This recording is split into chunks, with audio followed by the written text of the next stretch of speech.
Imagine a woman who spent her life hunting werewolves, only to find herself in a cell with one. She's just been through a traumatic experience, and now she's forced to confront her own feelings. The werewolf, who should be her enemy, is actually the one who's been protecting her. But here's the twist, she's starting to feel something for him, even though she knows it's wrong. It's a story of forbidden love, clashing loyalties, and a bond that neither of them wanted. This is the kind of tale that will have you questioning everything and rooting for both of them, even though you know it's wrong. So let's dive in and see where this wild ride takes us. Chapter 31. My mind, already prone to overthinking, began to spiral with possibilities. Had Keiko's treatment been administered too late? Was this the onset of an infection? With trembling hands, I carefully unwrapped my fingers to examine them, but they appeared normal, no unusual warmth, swelling, or pain. However, my limited medical knowledge left me feeling uncertain and exposed. I rewrapped them gingerly and tried to focus on the coolness of the floor against the back of my leg through the borrowed pants, desperately seeking any respite from the growing discomfort. Ryder sat up and began eating some of the extra food that had been brought in. His casual movements only served to emphasize my own internal turmoil. I squeezed my eyes shut, hoping it might alleviate the sensation, but it only served to heighten my awareness of my body. The warmth, I realized with a start, was emanating from deep within my belly. Unbidden, my mind conjured an image of Ryder sitting on my couch, his breath coming in short pants from our passionate kisses. The memory of how he had looked at me then, his eyes dark with desire, sent a shiver through my body despite the heat. My legs instinctively pressed together at the thought, a reflexive action that did little to quell the growing warmth spreading through me. I found myself acutely aware of Ryder's presence in the room, his calm demeanor a stark contrast to my internal chaos. "Are you doing okay over there?" Ryder's voice cut through my reverie, his tone laced with concern. Caught off guard, I forced my eyes open and plastered a smile on my face. "Perfectly fine," I replied, wondering if my voice sounded as strained to him as it did to me. "Are you sure?" he pressed, his observant nature picking up on my discomfort. I was nodding when I saw him take a deep breath. Suddenly, Ryder became very, very still. I whispered, my anxiety spiking. He took another breath, as if trying to compose himself, and carefully set aside his spaghetti, his eyes fixed on the ceiling. He muttered, "You really must hate me." "Ryder, what's wrong?" I asked, my heart racing. There was a brief moment of hesitation, barely noticeable but unmistakable. His teeth grazed his lower lip before quickly releasing it. "You're egoing into heat, Georgia," he said, his calm demeanor barely masking the tension in his voice. "Excuse me, what?" "Like a dog. Minus the blood. It won't change your psyche, obviously. Like that was the important part. But I'm human," I protested. "You're being absurd. You need to call Keiko because I have an infection." But I didn't. Did I? I washed a doctor, but something in me told me that he was right. I can't call her because I gave them my cell phone before they shoved us in here. And even if I could call Keiko, there's nothing she could do for you because this isn't a fever. You might be a human, but the moon goddess mated you to a werewolf, and the moon goddess decides when into heat. What the fuck is heat? I demanded. It's the moon goddess's way of bringing us together. With werewolves, markings and matings increase the bond between us. So basically, the heat strongly encourages sex in an effort to get us to become more bonded to each other. Some couples go through it dozens of times. Some never go through it at all. His words were all calculated and formal, but his knee was bouncing and his fingers were twitching. "So what do we do?" I asked. "Since we are literally trapped in one room together, I don't think we have a lot of options. The best deterrent is usually distance, and that's not helpful for us. The hormones are going to get worse. I'm going to start feeling a little feral. The heat you're experiencing now is going to get more uncomfortable to the point that you will start begging and will not go away until we find a way to subdue it. I will never beg. And by subduing it, you mean having sex. It's the most traditional method, yes. And when we were at my house, playing video games and things got a little heated, that was heat. I almost mark you. It's a bite on the neck to signify that we are mates. If you rejected me or weren't my mate, the mark wouldn't scar over and heal properly. But if you accepted it, it would have been a sign. He inhaled sharply, and I marveled at the way his chest rose and fell. Christ, you smell fucking good. The tone of his voice, the way his throat worked as he swallowed hard, it made me squirm on the floor a little. He was kidding. Would it be so bad if we let this heat run its course? I asked, my voice so quiet. You don't know what you're saying, George. It's the heat talking. He sighed, but his tongue darted out to lick his lips. It's not. At least, not yet. But I could feel it getting stronger with every passing second. My skin was on fire. My mouth watered at the sight of him. I thought of his eyes taking in every inch of my body. What difference does it make? Ryder, we might not be alive in 24 hours. It doesn't have to mean anything. If you want me, that is. A hand scraped through his hair. Of course. I want you. You're my mate. Do you know how hard it was to stop myself at your house? Do you know how badly I wanted to mark you, then drag you to your bedroom? You won't have to stop this time, I whispered, rising to my feet. I took slow, smooth steps towards him. I didn't know if I was swaying my hips more or if he just cowed and keep his eyes off my form now. I didn't care. I love having his gaze on me, suddenly so hungry. When I reached him, I placed a hand on his shoulder and leaned down until my lips were hovering just beside his ear. I want it just as badly as you do. His hands grabbed my hips and pulled me down until I was sitting across his lap. I could feel how hard he was before my lips even met his. There was no room for gentleness and giddy nervousness here. We agreed. We were taking what we needed. From his mouth to his hands. It was all fast and rough. I scraped my remaining nails against the back of his neck. His mouth slanted across mine. I bit his lip. He gripped my body against his. Hard. My top came off at some point. So did his. I was sure when. The only part I could distinctly remember at that point was feeling his hand wrap around my throat. So domineering and strong despite the fact that he never used any force. He would whisper orders. I would tell him my demands. Neither of us felt inclined to deny. Sometimes he would even pause to smirk up at me. He told me to take off my bra. I did. I only had to glance at his pants before he was stripping them off for me. In the darkness of my bedroom, I had promised that I would learn what every inch of him tasted like. I didn't care about that now. The need was growing stronger with every passing second. My body was thrumming with it. Every second that passed that I didn't have him inside me was too long. If he felt my franticness or didn't like my pace. He didn't say anything. Once we were both there, he wasted no time. I was flat on my back with my legs around his waist when he plunged inside me. Words got caught in my mouth, stalling in my brain. All that poured out of my mouth were moans. The feeling, it was unimaginable. To have him fill me up, to be inside me. It made my head whirl. He was fast and rough, just like everything else had been. I could focus on nothing and everything all at once. The way his skin felt beneath my palms. The way he growled when I gripped his hair. How perfectly he fit inside me. It was all bliss. Each thrust brought me closer. The pleasure building at the base of my spine. My legs tightened around his waist, trying to pull him in tighter. Trying to touch every inch of him all at once. I was on the brink, ready to crest with him. For him. And he slowed. His body lowered closer to mine, just hovering so I could feel him without bearing any of his weight. I felt the tip of his nose carefully trace the line from my chin to my jaw. Heard his breath tremble. And I knew. I knew exactly what he was thinking. His eyes must have been closed. He must have been thinking about this. With me, but not here. Pretending that we were lovers.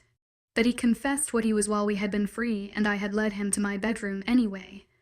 If I closed my own eyes, I could see it too. It was beautiful. Perfection. He pulled away.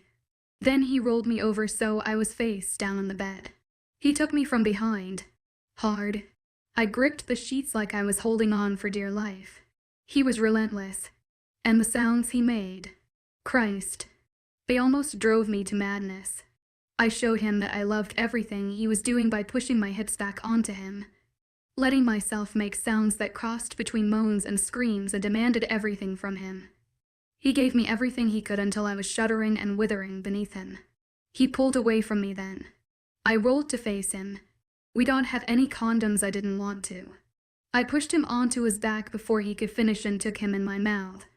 The curses that poured from him would have made me quirk an eyebrow at him had I not been so focused on his taste. I suppose our taste now. I didn't stop until he was a panting mess and the heat boiling within me settled. Chapter 30. Coming down from the heat felt like waking up from a fever dream. One moment. Nothing was more pressing than pleasing the man before me. Watching him shake and buckle for me was exquisite.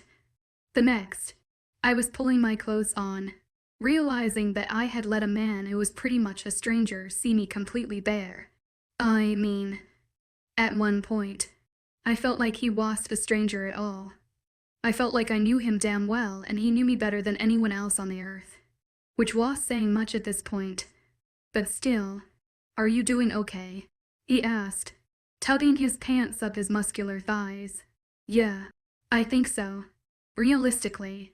It was odd and I knew I should have felt a dozen things. Shame. Embarrassment. Confusion. Maybe even a little bit of anger towards the moon goddess. But I didn't. It was done. You don't regret it. Naughty answer was immediate. But honest. Do you? Of course not. Ryder murmured. I would never admit it out loud. But it was a relief to hear. So once was enough to get it out of your system. I teased. Ryder didn't even pretend to crack a smile. Mercury eyes swept up and down my form. The clothing that I had put back on didn't seem to matter anymore. It was like he could see every curve, every line of my body. Like he had committed all of me to memory already. 1,000 times could never be enough. He rumbled.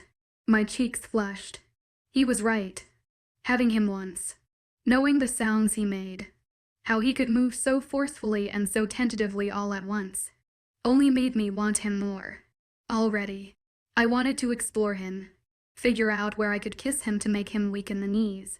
How I could move to ensure that he would pull my hair just hard enough. I'm going to assume that was your first time. He said. This time. He rose and took my usual spot against the wall, allowing me to sit on the bed. A gift to my tailbone. I snorted. What are we? 12. Virginity is irrelevant. But if you must know, you are definitely not my first sexual partner. I will say, you are my first werewolf though. He let out a laugh at that. It hit me straight in the stomach. The butterflies that I thought would never come back to life fluttered so beautifully for his voice. I guess he was kidding about the sex strengthening the bond. And was I your first? I prompted, though the answer was entirely clear. No virgin would be so confident. It took practice to be that confident with a new partner and to communicate wants and needs. Well, mating is sacred to werewolves. He began, and when I quirked a knowing eyebrow at him, he sighed. But no, you aren't my first either. To be fair, all I can think about now is that anything before was completely inadequate. I don't even have the words. It shouldn't have bothered me. It was unfair that it bothered me. Really. But knowing that his hands had been on another woman, knowing that someone else might have whispered his name during sex, it twisted something deep inside me. And, like the hypocrite I was, I asked, if it's sacred, why didn't you choose to wait? You know, if it was the norm. I watched Ryder deflate right then. His broad chest seemed to curl in on itself. Chin ticked down, no longer able to meet my eyes. The silence carried on for far too long and was far too heavy before he said, it's just what I became after my parents were killed. We talked about my job with the bike company. I was on track for a good life. Maybe not a world-changing life, but a good one. Then, I came home for family supper one day and there they were. His breath seemed to get stuck in his chest, his hands curling into fists. My mom was face down with a knife in her back. My dad, they had bashed in his skull so badly. I didn't want to picture it, but I could, because I had done things like that. I had been fortunate or unfortunate enough to only ever target werewolves in their wolf form, but I had heard the cries of other wolves. I had taken a life by any means necessary, even if that wolf had a family, even if it didn't know that it could cause wolf, drain in humans. Anyway, after I found my parents, I kind of fell apart. I left the pack I was on and moved to the city. It was awful. I had nightmares about what happened to them. Thought I saw them and strangers every time I went to the store. Blamed myself for not being there. Worried if I was next. It felt like there was no escaping it. So, when I started drinking myself to oblivion and taking girls home and those feelings went away, I kept doing it. That's why you don't drink, I whispered, thinking about how he declined going to a brewery with me. Right. It was awful. I woke up in the morning feeling my organs ache. The friends I had before the murders cowled and stand to see me kill myself. The new friends I accumulated only wanted to spend time with me if I was wasted and paying for their drinks. I was getting tested every week to make sure I hadn't picked up anything. When he saw me tense, he added, "Am clean. How did you stop?" I wondered. I think it's amazing that you did. But if it was the only thing making you feel better, it must have been really hard to let it go. It was. He agreed. Keiko came to check up on me. She wanted to make sure that I hadn't left my pack because of mismanagement or something. She showed up at my door 8 months pregnant and was just so kind. Honestly, I couldn't see the woman who ripped out my nails being kind. But said nothing. She listened to everything I said. She didn't get angry or frustrated when I told her that I couldn't stop. She just listened to me for hours on end. And then, at the end, she gave me purpose. She gave me a job. A one-time deal where I had to prove myself, and I did. Because I knew if I failed there was no going back. Nothing was going to bring my parents back. But I could help others. I gave it all up. I did everything I could to be the best that I could be. Which must sound crazy. No, I understand. I assured. I knew that I would have broken every one of my bones if it made me stronger. And now I'm mated to a woman who had buried her own knife in someone's mother or father. He sighed. My mouth fell open to defend myself. My parents were alive. Yes, but had zero quality of life because of his kind. Just because we had sex didn't mean he could continue tossing barbs at me. Hell. If anything, the sex had made me more tender. But there was a shuffle outside. A few sets of footsteps were coming for us. Ryder was on his feet instantly. His nostrils flared as if he was trying to scent who was on the other side of the door. I hadn't been afraid, but watching his entire body become rigid and lethal, I got to my own feet and became entirely aware that I had nothing to defend myself with other than a pillow. Against a werewolf, I doubted it would do much. The lock slid, and Ajax appeared. "Hello, friends. I see we haven't killed each other yet. Definitely a surprise for me." He greeted, grinning. Ryder slumped with relief and turned back to me, leaving his back to his king while the monarch surveyed the cell, casually ambling closer to Ryder. "You were going to say something, George. Maybe argue with me." Whatever understanding we had had before, whatever sympathy had been in the air, evaporated then. My teeth clenched.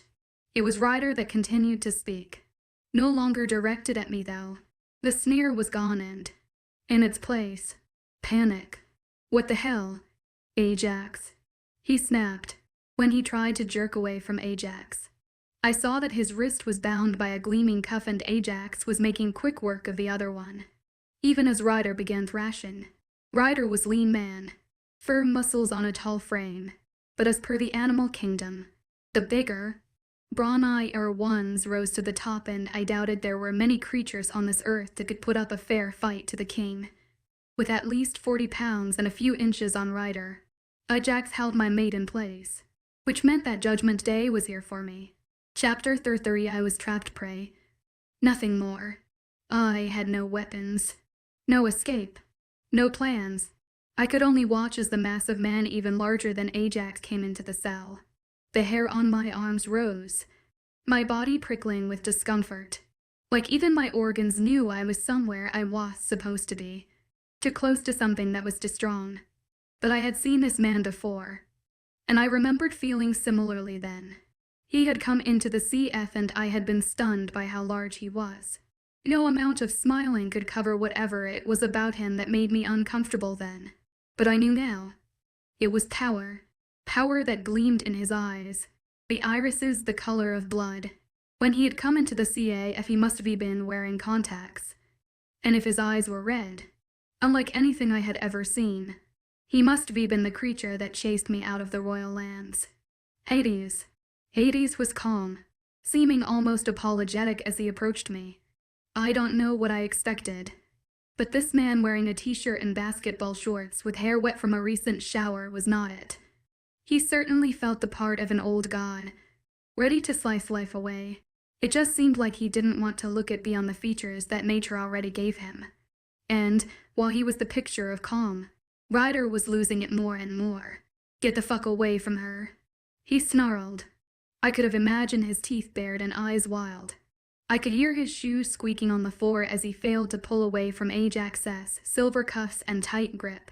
But I didn't pull my eyes away from Hades for a second. I saw you. I whispered. The words barely leaving my lips as I stepped backwards.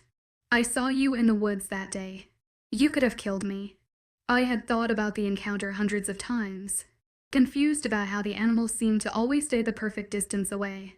Now seeing how fast wolves could really run when threatened or hunting, I knew that he had been toying with me. The corner of Hades' mouth quirked up in the feeble street smile. I chased you away. I wanted you to leave and be frightened enough that you didn't come back. Trespassers are often bad news and usually not treated kindly. It was a warning. I didn't want to hurt you. The words were kind, but the steps he was taking towards me were purely predatory. There was a grunt from behind him. Hades, Ryder barked. I swear to fucking God. I will kill you if you touch her. Ryder, please, Ajax begged. For the love of all that is holy. Hades, hurry up. It was then I realized that Hades had so perfectly guided me into a corner. I was pinned without him even having to put his hands on me. Trapped ever so perfectly for him. We don't even know if this is going to work. I've only tried it a couple of times before. Just do it. Ajax ordered. Right? Hades turned back to me, offering that apologetic smile. Sorry, let's just get this over with. For how gentle and smooth his words were. His movements were sudden and sharp.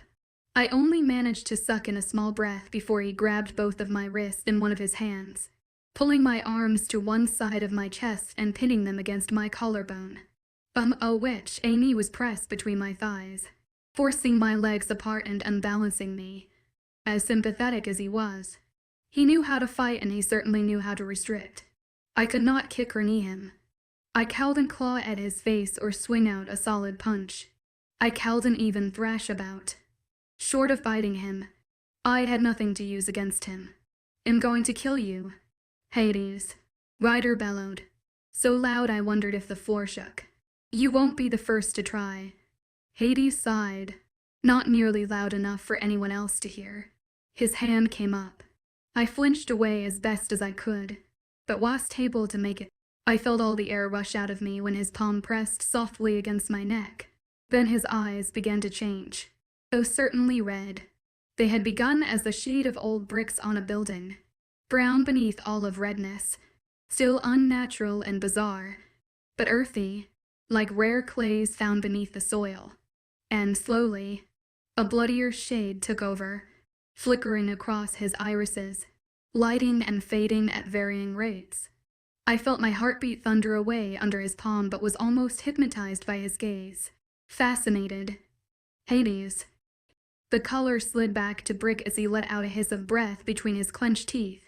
The concentration resumed despite all of the threats coming from Ajax. Blood filled those eyes again. fuller and stronger than last time. Hades parted his lips, his gaze unseeing, but I saw the teeth in his mouth. I saw the sharpened edges, the eye teeth that had been much shorter when he smiled at me. I repressed a shriek, tears filling my own eyes. This was it. This was how I was going to die. Trapped in a cell with one man desperately trying to protect me, another struggling to keep his community safe. And Hades, the ruler of the underworld who had deemed me unworthy. This was what I had been waiting for all this time. It didn't seem to matter who ripped my throat out and who sucked my life force from me. As long as I was removed from this world, I didn't feel panic like I thought I would. And I didn't think about my parents or the other werewolf hunters. I didn't think about the humans that I fought so hard to protect. I didn't think about how my life had fallen apart after the werewolves had ripped the life out of my mom and dad. I thought about Ryder, sitting on the floor, talking about his mother. He found her, in a pool of her own blood. His father was killed in unspeakable ways. I hadn't put the knife in her back. I hadn't crushed his father's skull. But I had wielded enough knives and loosed enough arrows to fill a cemetery. I had taken mothers and fathers away from their children. I had broken siblings' hearts. I had ripped apart strong families, lifelong friendships, budding romances. I had taken souls off this earth. I had killed. The arm that had been keeping me pressed against the wall slackened. My eyes flashed up to Hades. He blinked several times, his eyes returning to their almost brown color as he stepped away from me. With his lips parted, I could see that his teeth had returned to normal. Ryder let out a feral snarl, and I saw him jerk so hard against the handcuffs that Ajax gritted his teeth and dug his heels in. "Were you able to see anything?" Ajax asked, still straining as Ryder thrashed and fought. Hades blinked again, still seemed dazed. Yes. I was able to get some images." "Well," Ajax prompted, frustration clear in his voice. "I can't. There's no reason to kill her. She doesn't feel bad. Hades straightened, chin raising. "Her intentions aren't bad. There's no ill will, no satisfaction from it. She's killing us." Ajax protested, letting out a grunt when Ryder landed a well-aimed kick just above the knee. "I can't kill someone because they are misguided." Hades shot back. "Given what I saw, killing her won't solve anything. Are you actually serious right now?" Hades ignored him, attention solely on me for a moment, which was impressive considering it would take one wrong move from Ajax and Ryder would be lunging right for him. "What happened to your parents?" "So that's it then?" Ajax demanded before I could answer. "We just let her walk out of here. You asked me for my judgment and I have given it," Hades stated, sounding a little more like an old god than someone who looked to be in their 20s. The sentence was given.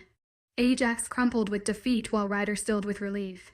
"I'm going to let you go now," Ajax said. "But if you still feel brave enough to go after Hades, I'm not going to bandage you up afterwards." It was only when I heard the click of the cuffs that I inhaled deep enough to smell full. My stomach twisted, ready to spew the spaghetti that Keiko had brought us all that time ago. As Ryder's wrist fell to his sides, I saw what I had been smelled. He used all the force he could to try and get to me. In doing so, he had torn the skin on his wrist, blood trickling down his hands into his palms. But what I smelled was the pink flesh, the skin that had been burned by the silver cuffs that Ajax was carefully wrapping in a cloth. And I was left in a room with a king I had shot, a beast who decided death, and a man who had ripped his own flesh apart for me. Chapter 3. No one had the energy to squabble. There was no arguing with Hades, it seemed. Whatever he was, whatever he represented to them, was not something they wanted to tamper with. Ryder didn't go after Hades. Ajax didn't go after me.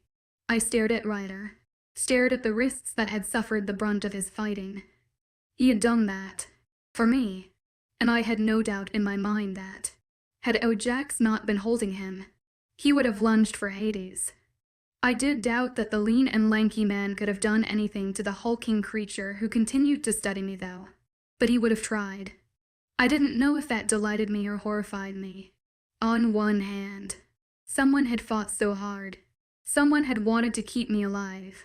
On the other hand, he would have been slaughtered, and he was a damn fool for even thinking he could do any damage to someone so much larger and so skilled. And now that I was out of immediate danger, he cowled and even forced him gaze to me. So, what do we do with her now? Ryder demanded it into the silent holding cell. I don't know, Ajax confessed. I feel there is not much that can be done right now. We are all running a little hot. It might be best to take a step back. No one argued with the king. Taking a step back then meant all of us climbing into the vehicle that brought us here in the first place. Ajax was naturally behind the wheel, but it was Ryder who climbed into the passenger seat. I didn't want to admit it or even acknowledge it, but something struck a chord with that. Less than 24 hours ago, we were a tangled mess together. He had touched me in places that no one else had explored. Sure, it had only been because neither of us assumed we would make it out alive. But this felt wrong. Cold even. And what was worse was the fact that I then ended up sitting next to the man who had been sent to kill me. I pretended none of it bothered me in the slightest and climbed into the vehicle. I sat beside the man who only had to make one move moments ago to end my life. The one man that the werewolves seemed content to let play God. He could have killed me. Ajax had wanted him to kill me. I kept my gaze trained forward. I was alive. That was what mattered. I was going to see another day. The drive was quiet for the most part. Ryder was wrapping his wrists with bandages that Ajax had provided because, clearly, Ryder was never a target, and clearly, they knew what wolves did when mates were threatened. Ajax was focused on the road, but every so often, I caught his eyes in the rearview mirror. I tried not to think about what he was looking for. I knew some of these roads. I knew the mountains that loomed over us and the forests that were filled with cottonwoods and old growth. This place had become my home. The little town and all the wildness that refused to be tamed under a human thumb. Now, seeing it from the back seat of someone else's vehicle, knowing that it had never belonged to me, it all seemed so different. The branches didn't bow to anyone. And if I hadn't come out of that holding cell alive, the ponds nor the sky would have noticed. We returned to the log cabin. Ryder didn't come to me when I slipped out of the SUV, almost crumpling on legs that felt like jelly. I didn't know if I was still suffering from what had transpired in that dreaded shed, or if I was now reacting to my near-death experience. Either way, I repressed a sharply worded comment and straightened. Ajax was the first to enter the home. Keiko was in the open area, singing along to a classic Disney song from the couch with Clementine, a laptop on her knees. The pricey computer was slammed shut as we entered, and she was on her feet in an instant. "Oh, Ryder, you're back," she gasped, darting towards him already. Her arms were open as if she were ready to embrace him. Something sickly and ugly uncoiled in my belly, and I felt like baring my teeth at her. Thankfully, I didn't have to do that because her eyes landed on me. It was a quick change. The arms dropped. Her shoulders rolled back. Her chin ticked up. "Amaya, it seems that you're all back. And in one piece." Hades cowled and do it. Like he hadn't been snarling and roaring the entire time that Hades had his hands on me. Cowlden and Woodland are two very different things, Hades said evenly. His voice was as firm as it had been when he announced that I was not to die. I just wondered if the others saw the confusion in his face when he glanced at me. "You asked me for my judgment and I gave it. She has done bad things. Yes, but she is not evil. That makes zero sense." "Ajax, Clementine was waiting for you to come home. She wanted to go look at the wild raspberry bushes," Keiko announced. There was not a single flicker of frustration or indecision in Ajax's features. His queen would handle things. "Is that so, my little orange?" he asked, extending a hand to her. "Surely they aren't good enough to eat yet, but we can have a look." There was a tense, heavy quiet as the king helped the little girl pull on a pair of pink sneakers with lights and then led her out the front door. Once they were gone, Keiko's sunshine fell behind heavy clouds. "Hades, maybe your gift doesn't work on humans. Or maybe you can't channel it like you thought you could. Your visions come at night, and have been exclusively for werewolves. Maybe it would be best not to base our decision on your findings. Hades didn't waver. That's not entirely true now, is it? I see Nero, the Alpha, committing horrible crimes against sirens. Those crimes don't hurt our community specifically, but I still see them. And even if that was true and my powers only work with Nero because he himself is a werewolf, I was still able to force my powers. It took longer and wasn't nearly as smooth, but it worked. I saw her in the forest hunting us. I saw her parents and even Ryder in her mind. My face flamed instantly, thinking of all of the things he could have seen. The moment on the couch, the giddiness of my first real date, the decision that sex wouldn't matter since we thought we would be dying anyway. Everyone was too focused on Hades to notice me, though. I felt her for what she really is, and she doesn't feel evil like the others that I've hunted have. I don't understand how this can happen. Falling onto one of the leather couches, I stayed rigidly in place. Those are my findings. Do what you wish with them, but I have made my decision and I will not be the one to kill her. Hades stated. You're the queen. You decide, Ryder said to Keiko. Because having her alive is torturous. But I was on the brink of killing Hades when he came in. Keiko sucked in a deep breath through her nose as if she were trying to soothe herself. It only made her shoulders tense more, bunching towards her ears. And did you think that mating with her would make these choices and their consequences easier? Chapter 35. We both thought we were going to die, Ryder said, nonchalantly. The man he had been when he found me in the shed returned. There was no trace of a smile, not a glimmer of fear. Nothing. I, on the other hand, wanted to curl up and die. Clearly, she had smelled something. Did I still smell like the sex we shared, or had my scent altered because of our mating? Oh Jesus. Did Ajax and Hades both know too? So that made it better? Keiko asked. Would you want to die not knowing what it was like to ever have your mate? Ryder challenged back. You are welcome to be annoyed if you do like. But she was in heat and we decided that it was all right together. I'm not pleased that it landed us in this situation, but am not feeling particularly inclined to defend it either. Of all the things happening, I'm not sure this is the worst. Keiko didn't argue, though she did let out a noise of clear frustration. Her hands slicked back her dark hair while her eyes narrowed on me. She was entirely serious and undeniably fierce despite how young she looked with her hair tied back. You're right, but we still need to decide what we are going to do. We surely can't let her go with all of the information she now has on us. Whoever she is working for does not need to know that we have an uncallable werewolf or Ryder cleaning up our messes. Clearly, if they may, they already know too much. I kept my mouth shut, still standing in the entryway. I would never say it, but part of me questioned who I would even tell at this point. The group would know for certain that the attack had gone belly up, and presumably me with it. I hadn't been too involved with the meetings around the move, but by now they would have hopped to another town, all gotten new phones and addresses, and any reasonable trace of them would be gone.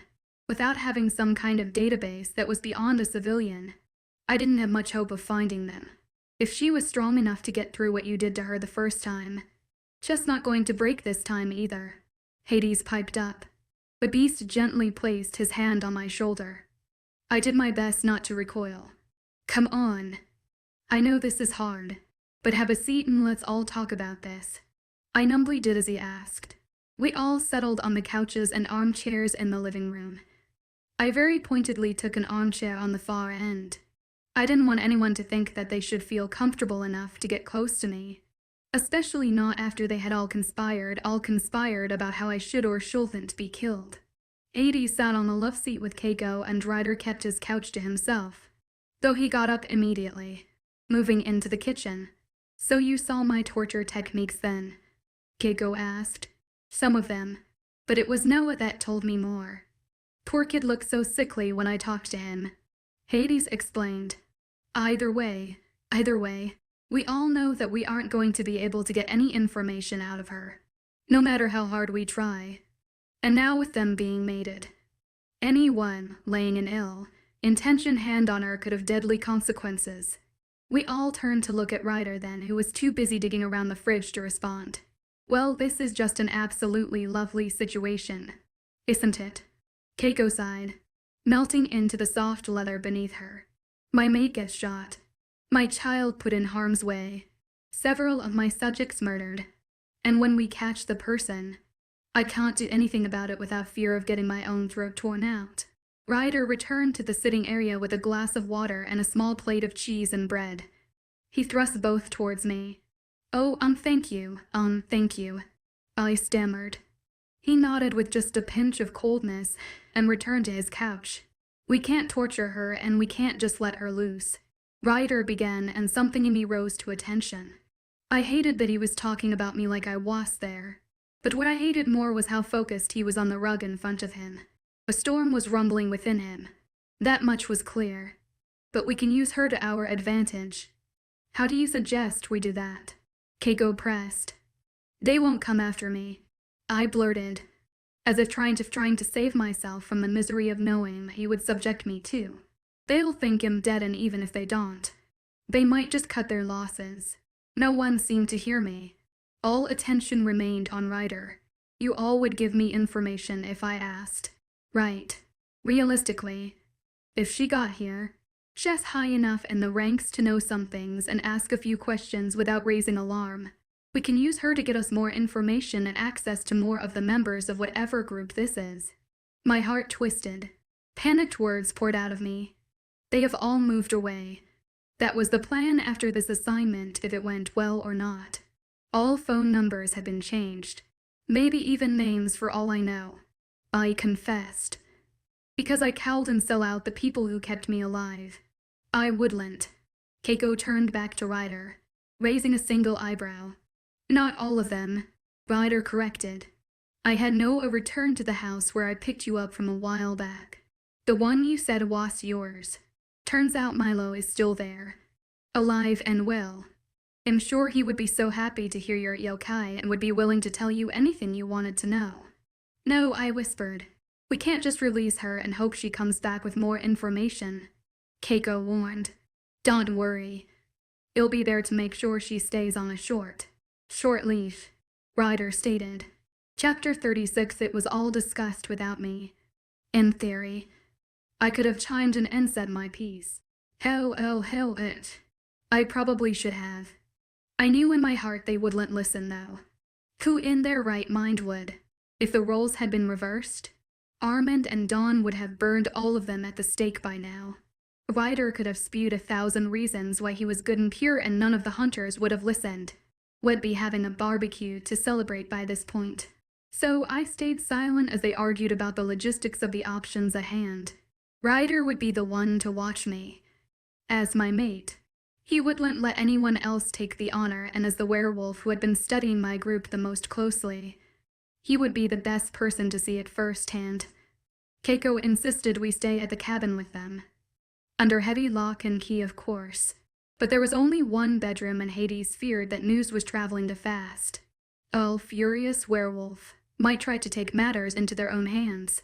Or I could wake up and decide that my task was not completed and slit their throat while they were sound asleep. Hades pointed out that I lived in town, but that was shot down on the grounds that the hunters might still be watching the home, and no one other than me knew what weapons lay inside. Ryder was to go to my home and pick up some of my belongings. I needed to look as normal as possible as to not throw off Milo. We would spend the night together in a hotel, so we were both in unfamiliar territory. Then we would pay Milo a visit. I didn't say a single word while we were in the car together. Just the two of us driving away from the cabin. The tree where I perched for hours. The shed where I had my fingernails ripped from me. I stared at the nubs, wondering how we would hide them from Milo, but sure that Ryder would come up with some clever plan. He seemed to be full of them now. He asked me what I wanted from my house. I just stared at my reflection in the passenger side mirror and shrugged. He disappeared into the darkness. He returned to the car with a t-shirt, nude underwear, and a clean pair of black leggings. I snagged the clothes and the toothbrush from his hands a little too quickly, knowing that he would read my discomfort so easily. The rental car was left behind in the hotel parking lot. The woman behind the front desk gave me an odd look when she saw I was only carrying a plastic grocery bag, but quickly turned her attention to Ryder. I absently wondered how many times he had checked into random hotels like this. Duffel bag slung over his shoulder, credit card in hand. The room was small, but nice and had a mountain view. Perfect for tourists who wanted a glorious Instagram post without trekking up a mountainside. However, my eyes narrowed on the singular beds the wall. "You Calden get to beds," I spat. "I didn't think you'd care either way," he reasoned. "Well, I do care. A lot, actually. About a million things. But at this point, this was the hill I felt I needed to die on. Did I not deserve my own space after everything I had been through?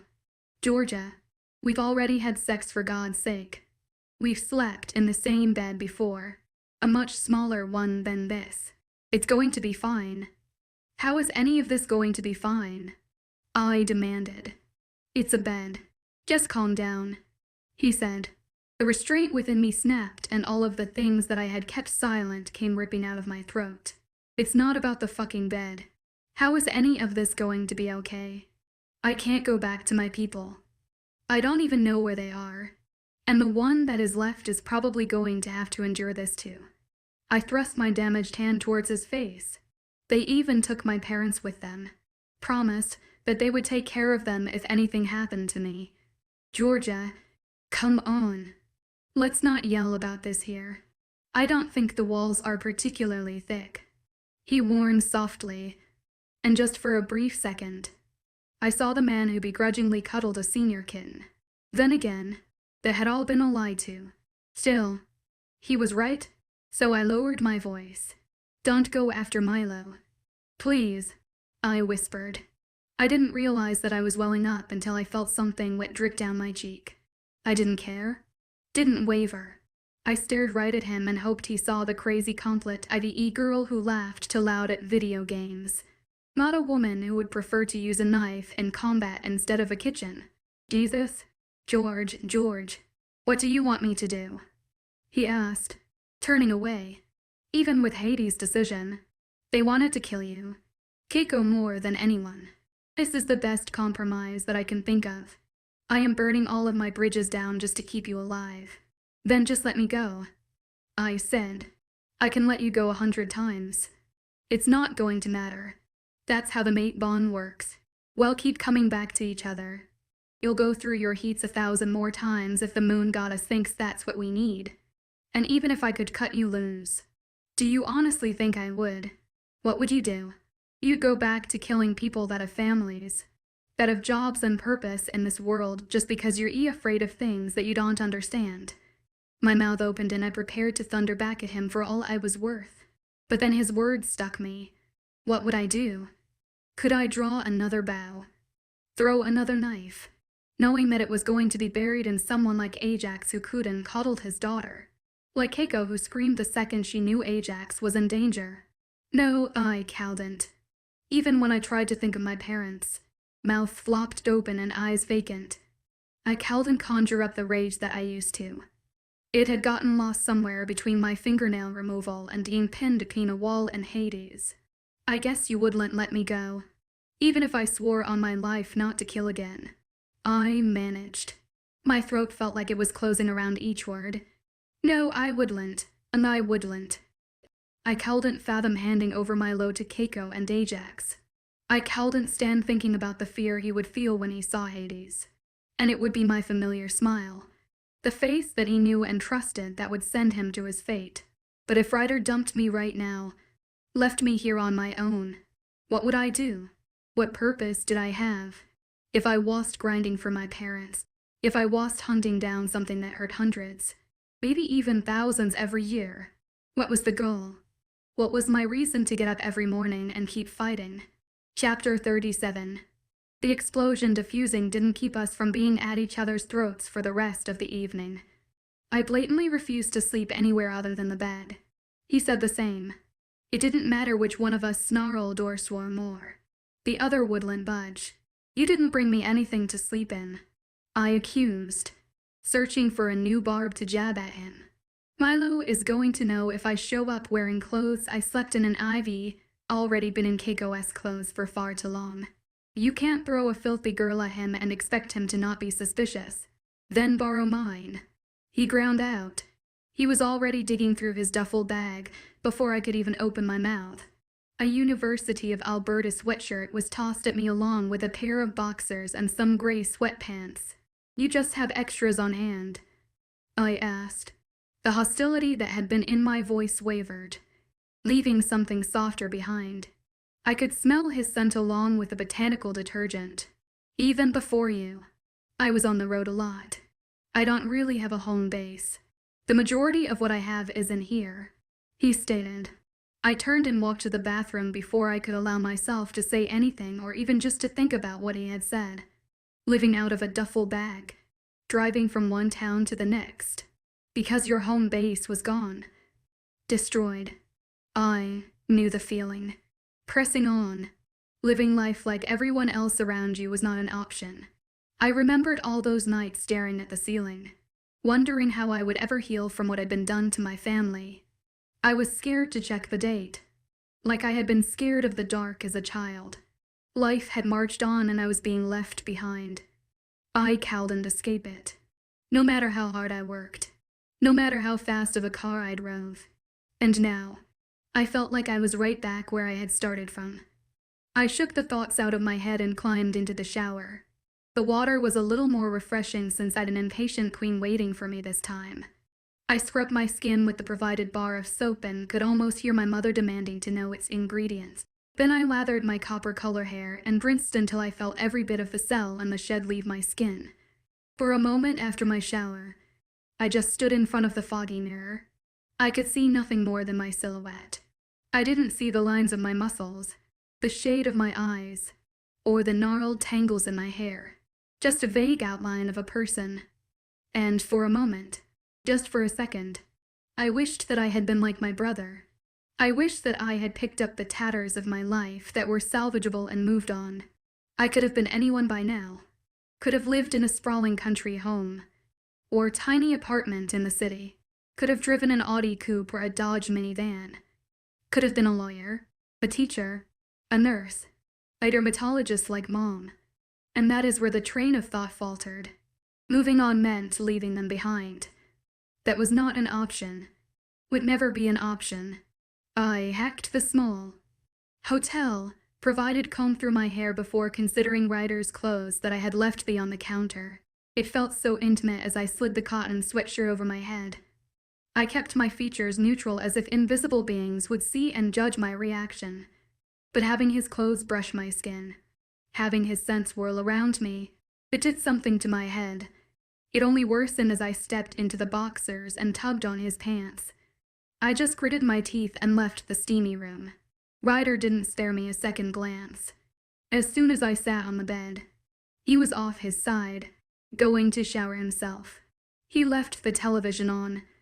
A sports channel played back at me, showing me slow motion rear ends of mountain bikers getting throttled down a hill. It was a bizarre thing to watch. They looked like they were holding on for dear life and letting gravity do what it pleased. But there was control in some moments, like it was more about choosing when to struggle and when to simply be. The screen changed to a podium shot. First the women's category, the three of them filthy and dusty, but grinning like mad. Then the men's category, all of them just as dirty as the next. A single bottle of champagne was open and sprayed. I blinked, and I saw Ryder there, at the top of the podium, laughing with goggles around his neck and sweat keeping his dark hair flat against his forehead. Then I blinked again and it was just some average man with an average smile up there. I pretended to be entirely disinterested in the TV when he returned, rolling onto my side so my back was to him but still thoroughly staking my claim on the bed. He ignored me and just switched off the TV and the lamp before crawling under the covers. I kept my mouth shut despite the venom growing in my throat. There was a pinch of quiet. I could practically hear him begging me to say something. I refused. I refused to say anything at all. If he wanted to fight over the bed again, he was going to have to start it. I stared straight ahead, focusing only on my breathing and his. Was mine too fast? Did he know how I was feeling right now just from how quickly my chest rose and fell? Was he fallen asleep? Or was he going to give up and climb out of the bed to sleep in the chair? I felt like each time I went to clear my thoughts and refocus, they only came back stronger. Through the open curtains I could spy the full moon.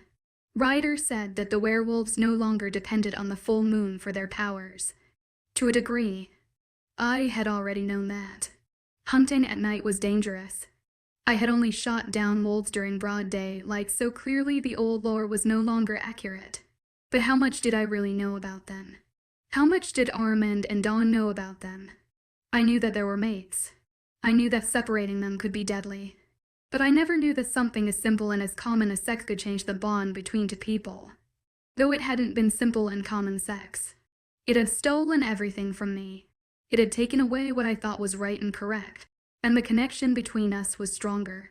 I knew at the moment I wanted to get in Keiko's face as she tried to comfort Ryder. His breathing had gotten evener from beside, peppered with a light snore occasionally. This man was the reason I was going to turn Milo in. He was also the very reason I was alive. Keiko would have gutted me like a fish otherwise. Or maybe just let one of her many guards do it instead. There was no denying what he said earlier, that he was burning down bridges to keep me alive. But I could not knowingly trade myself for Milo. He had given up. He had gotten out. I cowed and sucked him down into a disaster that I created. He didn't deserve it for a second, and Keiko would not have to be gentle with him. There would be no one to protect him. I could do nothing. Ryder had left his car keys on his nightstand. My body jerked upright into a sitting position before I could think better of it. Then I froze, mentally cursing my foolishness. Ryder's body jerked then, and I realized that I was screwed. Then he went still again. A twitch of the hand, a crease between the eyebrows, then stillness. Lips parted. His head tossed to one side. Stillness again. His eyes. A strangled noise left his mouth. A leg kicked outwards. I held my breath, watching it all. Then he started screaming. My first reaction was to leap back, darting out of the bed as if it had caught fire. Something primal in my gut changed then.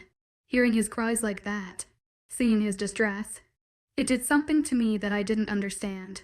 My body moved under its own influence, going to his side of the bed. He jerked again, his entire body rolling to the other side. His erratic movements didn't stop me from reaching out and placing both palms on either side of his face. "Ryder," I whispered. His eyes burst open, chest heaving as he struggled to catch his breath. My hold dropped as he sat up and I took a step back. He frantically surveyed the space around him, hands clutching at the sheets, so aware that he was at home. But nowhere was really home for him. Slowly, ever so slowly, his body loosened. It was a nightmare, he said, reassuring himself. The strength sucked out of him. He fell back against the bed. I sat on the edge. Whatever you saw, it didn't happen. It wasn't real. I soothed. I wanted to run my hands through his hair or cradle his head in my arms, but stayed perfectly still instead. It was just the mate bond, nothing more. I could fight it. But it was. He whispered. It was the moment when I found my parents. It was the first second of seeing them. I begged them to open their eyes. Even with all of the blood, even though it was so clear that they were dead. I begged them to talk to me. Fuck. I held both of them and told them it was going to be okay and they were all ready. A shaky hand reached up, pushing his hair back from his face. His throat worked as he swallowed hard. "Can you hold me, George?" he blurted. I physically recoiled, so stunned by the ask. "You're my mate. It'll help calm me down," he explained, a little frantically. "I just move over," I said into the darkness. And when his body shifted away from the edge of the bed to roll onto his side, I laid down beside him and draped an arm over his waist. The little sigh of relief that he gave me was enough to encourage me to curl my legs behind his and rest my forehead against the back of his t-shirt. The keys on his nightstand were long forgotten. Chapter 38. When morning came, I was groggy and my eyes were blurry. The sun was too bright and I wished that I could just slip back into sleep because this was also perfect. My head cradled against a shoulder blade. My arm over a waist just tight enough that I could feel the soothing motion of breathing. The skin beneath my thumb was smooth as I traced gentle sweeps up and down the bare abdomen beneath the soft shirt. My eyes burst up and I ripped my hand away. Ryder gave a disgruntled groan and rolled over to face me, blinking in a sleepy daze, even with horror ripping through me. Seeing him like this, all ruffled and cozy, twisted something within my chest. Fuck. Sorry. I didn't realize it's the mate bond. He yawned. How was he entirely unbothered by this? Right? This magical connection between us. I ground out, scrubbing a hand over my face. Christ. Literally in bed with the enemy. You can call it whatever you want, but you were the one that was snuggling me, so it's hard to deny the proof. My molars ground against each other, but I said nothing as I climbed out of the scratch bed sheets. I used the restroom and changed into my clothes for the day, trying to tame my hair with the shitty comb provided. I ended up looking like a gnarled mess until I settled on styling my hair into tight Dutch braids that wouldn't budge if I spent the day angling by my fingers from a cliff's edge. To be fair, a day with Ryder was perhaps a little too comparable. When I returned from the safety of the washroom, Ryder was ready to go. "You're going to be cold," he commented, barely glancing at me. "Yeah, well, you picked out my clothes. Remember, I wasn't even allowed to go into my own home. I would have opted for something with more coverage. Maybe something that I was so comfortable in. It would have felt like armor." He rummaged through that duffel bag that held everything near and dear to him, retrieving a navy and burnt 4-inch flail. I expected him to toss it at me, but he approached me slowly, reaching around me to hold it out. I kept my gaze down, knowing full well that if I glanced up, I might crumple. My arm slid over the soft material, appreciating the warmth immediately. Once it was on, he moved to fix the collar, breath catching when his fingers brushed the side of my neck. "A spot of weakness. Please don't make me do this," I whispered. "You don't know Milo, but he's a good guy. A great guy even." It was the wrong thing to say. Ryder pulled away, leaving me with nothing but the scent detergent. "We already went over this. George, I have to do this. To save me and you. Keiko and Ajax want someone to face a punishment. I won't let it be you. They can't come after me. And even if he is a good guy by your standards, he's still a killer. So am I." I pressed. "I know," he managed. "I know it. If playing on this soft side wouldn't work. I was not beyond attacking the jugular. I will hate you forever if you let anything happen to him. I hope you know that." There was not a crack in his FAD to be found. "You can either come with me and try to make this as smooth as possible for your dearest friend, or I can take you right back to Ajax and Keiko and you can determine how hard Milo fought me with how many bruises he shows up with. How's that? You'll tell him you're werewolf." I shot back. He was the best on the team. Everyone thought so. The only reason that I got sent to kill the royals is because he refused to do it. I don't know if you're trying to tell me that HES going to kill me or if you're trying to tell me that HES got a better heart than you. It doesn't matter. I'm going and I will be bringing him back with me. You can either come along or you can go right back to Ajax and Keiko. Those are your only two options. I hate you. I snarled through clenched teeth. Then we rounded up our meager belongings and headed out. My mind raced on the drive. What could I say to Milo? What could I say to Ryder to get him to stop this ridiculous crusade? If I couldn't protect Milo, how was I supposed to protect the others if things came unraveled? What would they all think of me when I sold them the only family I had out? They would hate me for sure. There is no way around it. I could never blame them for it. We can lie to Keiko and Ajax. We can say that he was home or that he moved. I suggested softly. Ryder didn't even flinch. He proceeded to drive up the winding mountain road as if he hadn't heard me at all. "Can't we make a deal? Can you bring back all the werewolves you killed?" he challenged. So I closed my mouth and decided that Ryder was not the person I needed to waste my time on. If there was any way of getting Milo and I out of this, it was up to Milo's keen eye for detail and my careful words and clues. Milo's home was before us too quickly and my mind was still spinning out, trying to come up with a plan. I only had one. The little squat home was in front of me too soon. I wanted to sit in the car to rethink my words, to try and consider how best to control my fate. Ryder was out of the car as soon as it was in park. He was knocking on the front door as I was unbuckling my seatbelt, trying to ignore the shaking of my fingers as I went. Milo opened the door. He looked the same that he always had. A little lich, a little icy, a little too serious for his age, but he had put on a pinch of weight, making him look healthy instead of severe and harsh. "Can I help you?" he asked. I shut the car door, drawing his attention to me instead. His mouth fell open. "He's that you?"